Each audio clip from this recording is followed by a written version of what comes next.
The Newsround on Off the Ball. With Gillette Labs. Get the ultimate shave for your money back. Neon Night Edition available now. This is News Talk. Welcome along. What would a Wednesday be without Wednesday night rugby? So Rory O'Connor in studio, Fiona Hayes on the way. Round 4 is brilliant. This could in some respects be the most complete round. Ireland at Murrayfield sells itself. England hosting France is very interesting on both fronts. And suddenly Wales going to Rome stinks of... well, it's not even a shock anymore. I mean, I would think there's a chance Italy will be favourites in a lot of people's eyes, if not most. Lots to discuss there. PSG are away to Munich. Spurs host Milan in the Champions League. Philippe Auclair will chat to us in advance of kick-off. And Matt Slater, who's always a brilliant guest, he's written a behind-the-scenes story on the Manchester United sale, which is progressing apace. 53106, the text number. We're at Off the Ball on Twitter. Do get in touch. Will O'Callaghan in studio. Good evening. Evening, Joe. Richie McCormack, hello to you. Gentlemen, how goes it? Very well. So PSG away to Munich, Spurs hosting Milan. Philippe Auclair will be with us around 7:30. The interesting news from Paris is that Neymar's season is effectively over. He may well come back for a Champions League final were that to happen. He's out for 10 weeks, I think is the official word at the moment. Yeah, so, in effect over.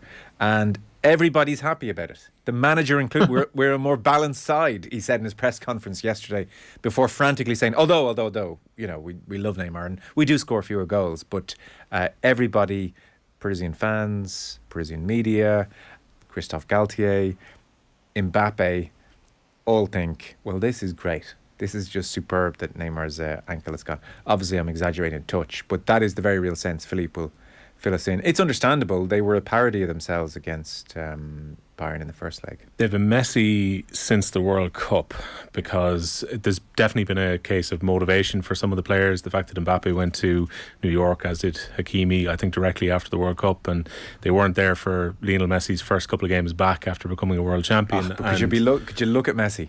Yeah. You know, do I want to see Messi on his return here? I think poor Mbappe's brother was at first team training the first day that Messi came back as well and had to watch the guy who got past his brother in the World Cup final. And then PSG's form kind of dipped a little bit, and then obviously that defeat against Bayern Munich has left them in a very difficult position going into the second leg tonight. But I've watched PSG the last few weeks and they're the most entertaining team in Europe to watch right now. Well, in their last 3 games they've scored 4 goals on 2 occasions, 3 on the other. They're playing some beautiful... I think they've been behind in all 3 of those games as well. Yeah, they're a lot of fun. Obviously, at the Champions League level, they don't get away with it. The interesting thing with Neymar is that pre-World Cup, he was in exceptional form. I mean, it is easy, and I do write him off as a player who so obviously didn't fulfil his potential. I don't even think that's in question anymore. But to be fair to him, he was having an exceptional season pre-World Cup. He was sitting on 18 goals. Everything pointed towards his best season in Paris, and then World Cup happens, Croatia game. It's a sliding doors moment. It's obviously a blow to him. Arrives back and it seems, and Philippe will expand on this, he pretty much just said, couldn't be bothered. And so there have been regular complaints in his neighbourhood of parties going to 2, 3, 4 a.m. The mayor, the mayor of his Joe, local borough, it's not as if has it's come not out as if to he's say, it's not as if he's living in a terraced house with like people either side of him. He's got like acreage and acreage. No, this is where you're wrong. You're wrong. Get your facts right. Like, come on, tell us all about your his facts house, right. Joe. Come on. Go on. Just I want say, the actual spec, Dermot Barron here. Come on. The mayor of his borough has come out and spoken to the media because there are so many complaints from the neighbours, and he has said, I mean, I can keep giving him the €150 fine for creating noise. It doesn't seem to bother him all that much. Because in the documentary, his house looked reasonably private. He had a nice back garden, but I mean, he was within a 9-iron of somebody's house nearby.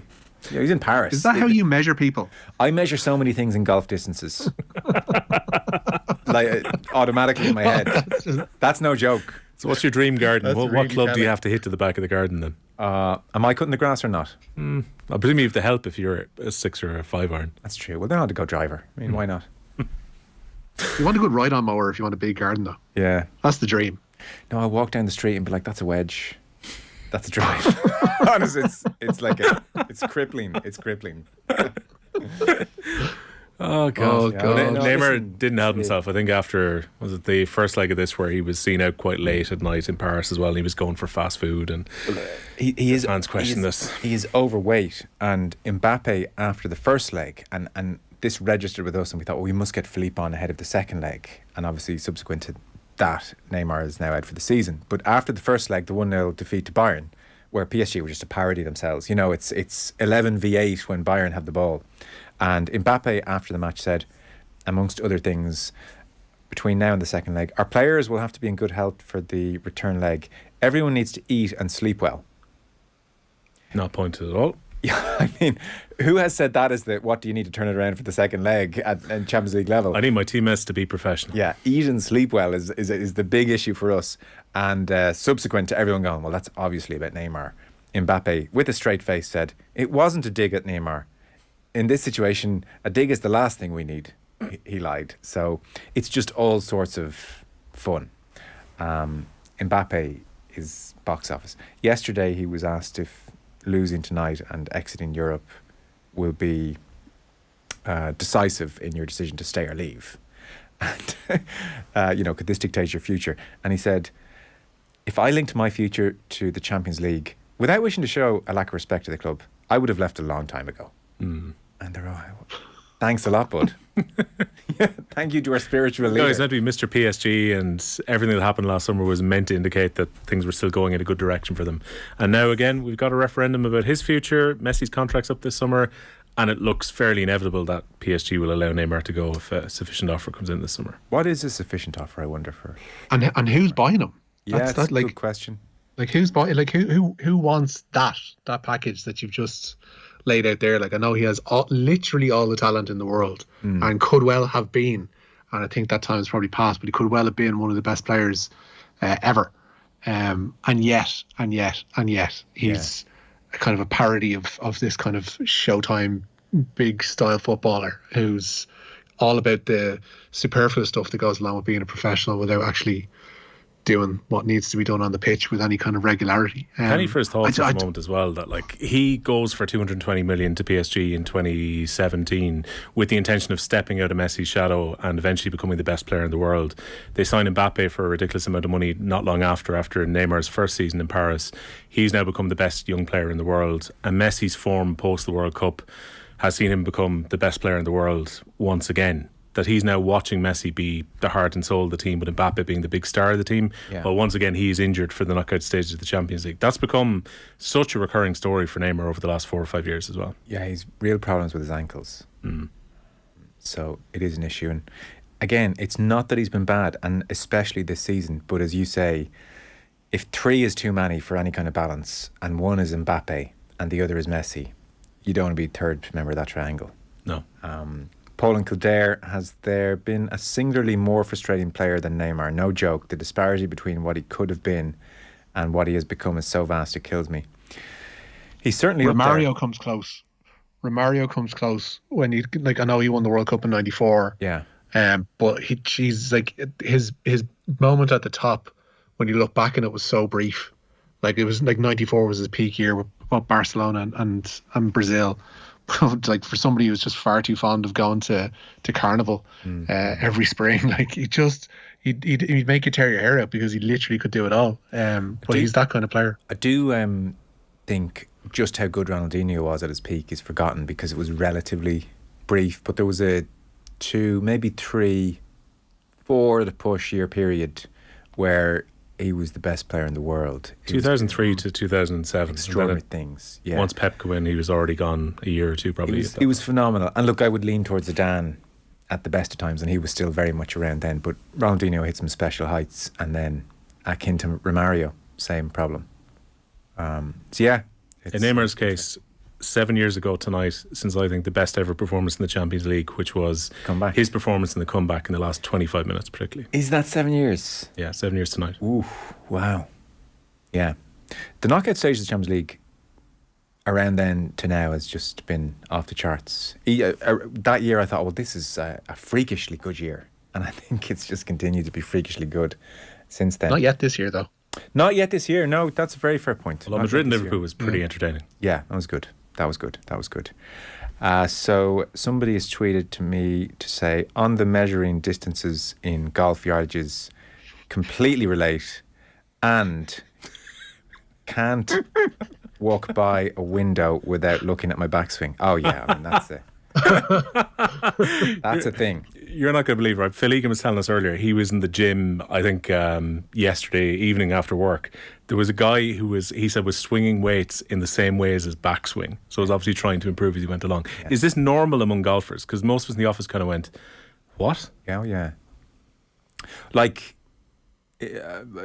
checking your backswing even without a club in some kind of reflective surface. I'd like to say mirror, but we'll take anything. We'll take anything. We'll take a shop window. That would be a thing, yeah. It's an amazingly interesting neurosis, golf, when you get deep into the weeds of it, you know. And geez, not least in light of our conversation last night with Justin Campbell, who's an addiction counsellor, and it was a fascinating interview. I'd recommend it to anyone. But I do remember reading a piece which was drawing a very strong link to golf and, say, like the slot machines or gambling, you know, in Vegas or any kind of gambling, because particularly for the amateur, there's a fair degree of bad shots akin to the slot machine. Yeah, and then I presume you saw the video of the amateurs at Sawgrass last week.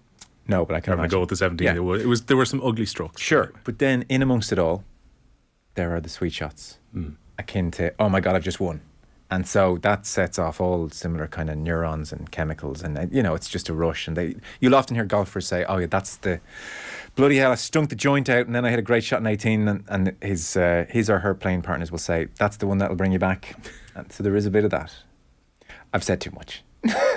Golfers out there know. The Golf Weekly, Richie. Yeah. Oh no. The Newsround is brought to you with Gillette Labs. Get the ultimate shave or your money back. Neon Night edition available now. So PSG.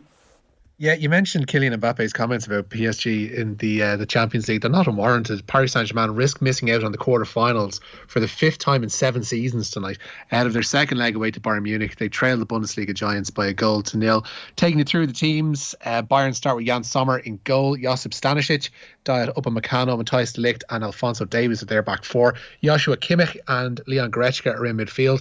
In front of them, the trio of Kingsley Coman, Thomas Müller and Jamal Malacia, while Eric Maxim Choupo-Moting leads the line for Bayern. Gianluigi Donnarumma starts in goal for PSG. It's a back four of Danilo, Sergio Ramos and Marquinhos, who's passed a late fitness test.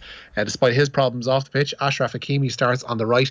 In midfield, it's Vitinha, Marco Verratti and Fabian Ruiz, with Nuno Mendes on the left. Lionel Messi and Kylian Mbappe are up front.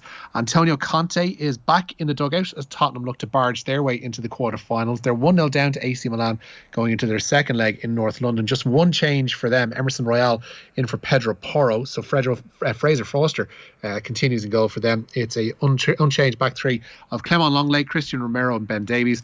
Emerson Royal is on the right, Ivan Perisic on the left. In between them, Oliver Skipp and Pierre-Emile Højbjerg. Dejan Kozlowski and Heung-min Son are either side of Harry Kane. For Milan, looks like they switched to a back four, which would be a change from the first leg and indeed the last 3 outings in Serie A. Mike Maignan starts in goal, as he likely will do against the Republic of Ireland. Pierre Kalulu, Malek Thiaw, Fikayo Tomori and Theo Hernandez are their back four. Junior Macias, Sandro Tonali and Rada Krunic are in midfield. Brahim Diaz and Rafael Leao are in support of Olivier Giroud. Both games kick off at 8. Chelsea, meanwhile, can move to within a point of the WSL leaders Manchester United tonight if they win at home to Brighton, and League Cup winners Arsenal entertain Liverpool. Like we said, really interesting evening of football. Philippe Auclair will join us. We'll see how PSG, freed from having their 3 non-running superstars all on the pitch at the same time. They have a lot of water carriers in midfield tonight. Yeah, there's guys who do the running. Who will run, yeah. So they can make do. They can carry 2. We'll see how they go against Bayern, and then Spurs, Milan. Very interesting. There was a piece, Dan and I discussed it briefly in the football show last night on the back page of The Sun, which was suggesting that if Spurs don't make Champions League, then they'll be willing, because Kane's contract is up at the end of next season, to go to sell Kane for lower than the 100 million, and that a third party had reached out to Kane on behalf of Manchester United, and it was thumbs up, let's do this. So these kind of nights are important, you would think, in Harry Kane's future, Spurs' future. At home, 1-0 deficit to the 5th place side in Serie A. They really should win. I mean, it's easy to say, oh, Milan, but they should win. Not sure about that Tottenham defence for tonight, but they should be able to turn it around, yeah. And look, if Harry Kane, if he's going to have aspirations, Spurs have to be doing something in Europe and making sure that they get into the top 4 at the very least this season to match his ambitions. The thing is, Manchester United is probably the only viable location now. Man City looks so well set to go in for Harry Kane for a couple of years. They decided to go for Haaland instead. Yeah. This has real bangs of Robin Van Persie. Kane is at the same age as Van Persie when he went from North London to Manchester for the season that he won the Premier League. And Manchester United desperately need a fit and talented number 9 right now. Yeah, it does sync up. Owen says maybe Neymar enjoys his life and being a footballer is just a means to provide him with an exuberant lifestyle. Well, I think that's exactly the case. He goes on to say, I'm sure a lot of talented sports people prefer a good time to some kind of legacy that will eventually be forgotten about. I would say in Neymar's case, though, he does talk about his legacy non-stop. And I don't know if you saw the documentary. Again, it's just a snapshot, but he certainly was portrayed and talked like somebody who was weighed down by the fact that he hadn't delivered on his potential, that Brazil hadn't won a World Cup. He was very conscious of his legacy. I thought the most telling part of the documentary, Joe, was actually after the summer where he tried to leave PSG, and then the next year he was being booed by the PSG fans because he tried to go back to Barcelona. Yeah. Now, the documentary is very carefully portraying him in a certain way, but Neymar genuinely looked quite pained about the fact that he was getting booed and hissed at times, and he then got them to a Champions League final and was almost saying, look, I'm here, I want to be your big star. So I think it genuinely does mean an awful lot to him. I don't think this is a guy who just is that casual. And the other pointing on his text I'd probably quibble with is that you finish by saying a legacy that will eventually be forgotten about. I mean, Neymar was at a level where he could have achieved things that wouldn't have easily been forgotten about. I mean, we're still touching on Ronaldinho, for instance. Still finished Brazil's top scorer of all time, probably the most capped players of all time. This is not like a mid-ranking player who's decided, well, I'm not going to ruin my entire life to play for Aston Villa and achieve my absolute potential. That will be forgotten about. Neymar was at a different level entirely. Colin Buig is messaged in. The man doesn't sleep, doesn't eat. He's just on OTB duty at all times. He said football was an absolute joke to Ronaldinho at his peak. He played Real Madrid like a game of Astro down the road that he decided to play last minute, and he lorded it. Yeah. I think young Sergio Ramos still has nightmares about that night at the Bernabeu where Ronaldinho did him twice. Standing ovation, if memory serves. Yeah, one of the rare ones. He left Sergio Ramos on his backside twice with 2 of the goals he scored. He was incredible. I mean, underestimated speed, dribbling ability, everything else. But I suppose as much as anything, what was amazing about Ronaldinho was he was an original. You know, he was that street footballer that did things in his own particular way. And he pretty much trademarked the look one way, pass the other way, and made it an art form. And he just had a wonderful ability to innovate. You remember his bog toe, and yes, we're calling it a bog toe. The Stamford Bridge one. We've had this conversation before. There are different terms for bog toe around the country. Toe poke, whatever you want to call it, yeah. All that kind of stuff. We don't need to relitigate that one. But the bog toe at Stamford Bridge, I was like, whoa. Yeah, he scored another amazing goal where he took on John Terry, I think, at the Nou Camp another season when they played in the Champions League as well. He made football fun to watch. That was the great thing about Ronaldinho. But he was the best in the world. I mean, he really was. 04, 05, 06. I think Henry was unlucky one season not to win the Ballon d'Or when Ronaldinho did. I think it was 2 in a row. Right. I think it was 4 and 5. Right. I think Henry, remember that season where he had like 23 assists and 35 goals in the Premier League? Yeah. He was very unlucky that year not to win the Ballon d'Or, I think. But Ronaldinho was amazing. Yeah. Anyway, we'll press on. So, Mikey Johnston, Rich? Yep, he has formally received international clearance to play for the Republic of Ireland. The Scottish-born winger's grandparents hail from Derry, and Johnston is currently on loan at Vitória Guimarães from Celtic, where he scored 3 and provided just as many assists in 21 appearances this season. He will be available for selection for the Ireland squad to play both Latvia and France later this month, as will Sammy Schmodics, the informed Blackburn winger, was originally drafted into the Ireland squad in the summer of 2021, but hasn't been involved since due to administrative issues around his passport. That's all now been resolved, and Schmodics could return to the fold for that Latvia friendly. There's a text in, do you think Ronaldinho meant the lob over Seaman? I've never been able to... He says he did. Let's discount that. I've never been able to make my mind up on that one. That's one of the trickier ones. Would he really have overhit the free kick as much as he did, though? I think he meant it. It's a strong argument in his favour, yeah. It was the worst free kick of all time if he didn't.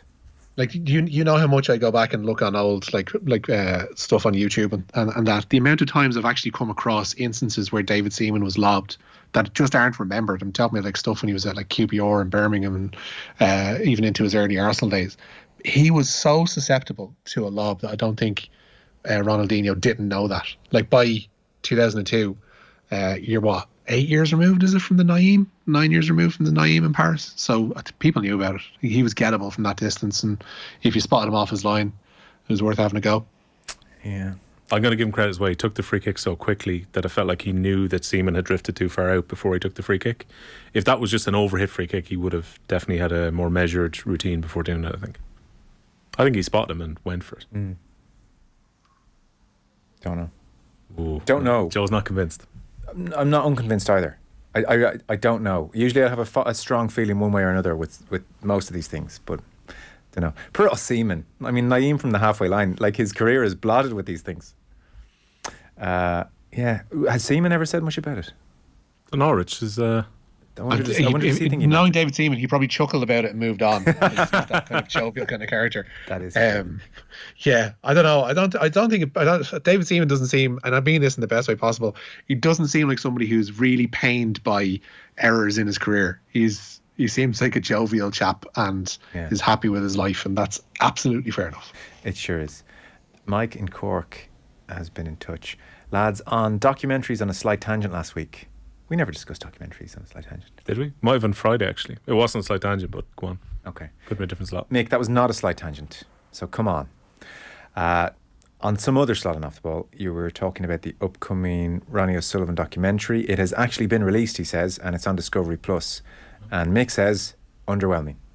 Oh, that's a pity. This was the one that was much talked about because apparently he'd been mic'd up and given full access across the World Championship win. But I mean, mic'd up 24/7. So, how much control? And he works for Discovery too. Yeah, he works for. He does a lot of punditry for Eurosport when he gets knocked out. So if it's with Discovery, he would have had. Well, he's pretty open. He's a pretty open dude, Ronnie. You know, you can imagine he'd be pretty okay with most things. Yeah. You just wonder how much coverage they were starting out to get as well. I would have my skepticism about it, given the fact that he's employed a lot of the time by Eurosport Discovery. So okay, underwhelming, says Mick and Cork. Ira, few. Yeah, they're to consult with clubs regarding tackling behaviour with a view to reducing head-on-head collisions. Among the potential measures being explored are a lowering of the legal tackling height and a ban on dipping late into the tackle. Heights ranging from sternum down to waist height are being discussed, and they hope to implement safer tackling behaviours in the community and underage game by August. Okay, interesting. We'll discuss that at some stage over the coming weeks. So heights ranging from sternum down to waist, that's a point of difference to what the RFU tried, which was below the waist, and all hell broke loose. Sternum to waist strikes as more feasible. Seems reasonable. Well, it's like it's sternum. That's maybe I worded it wrongly, but like it's from sternum just above the stomach is one height. Like that's the higher range of what they're looking at, and then the lower is waist height. But there's other ones that are below the nipple line, armpit length, and armpit distance. But it's a couple of them are very hard to judge kind of on a subjective basis. So I would say you'll end up with a waist height tackle. I mean, imagine you're a referee at AIL level trying to decipher sternum, armpit, nipple. Yeah. While trying to judge dips and late falls just before a collision as well. Meanwhile, lots of players start pulling their shorts up like boxers. Scott Parker. To want to make themselves easier to tackle. Surely you don't want to. Oh, sure. Okay, sorry. Lower. Yeah. All right, okay. So walking around like hip hoppers. Yeah, pretty much. Yeah. So Andy Farrell and Ireland trained today. 37, all 37 of the squad reportedly trained. Josh van der Fleer speaking.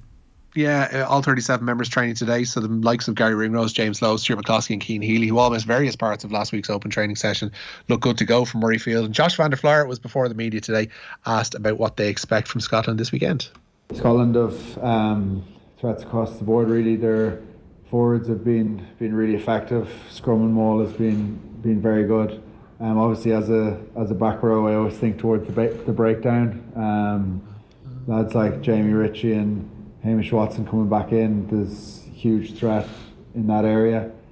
So that's always a focus for me. And then I think the way their backline have been playing is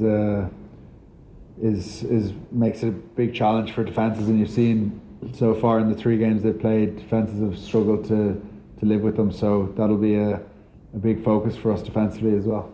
Fiona Hayes and Rory O'Connor on the way after 8 o'clock. One last story, Rich. We should mention as well, 10-minute delay to kick off at Tottenham. London traffic strikes again, and Milan have arrived late to the Tottenham Hotspur Stadium, so 8:10 kick-off for that one. Finally, Sam Mulroy is in a race against time to be playing for Louth again this year. The forward has been ruled out for 12 weeks with a hamstring injury. Mulroy scored 19 points for Mickey Hart's side this year as they battle for promotion to Division 1 of the Allianz Football League. Very good, thank you. Good news, everyone. Thomas on Twitter to the rescue, who says that Mick in Cork is wrong. Watch the Ronnie doc. There is a separate documentary that Eurosport and Discovery have produced on Ronnie. The big all-access one that everyone's excited about is coming later in the year on Netflix. There we go. Hope remains. Richie, thank you very much. Nice and lads. Will, thank you. Cheers, lads.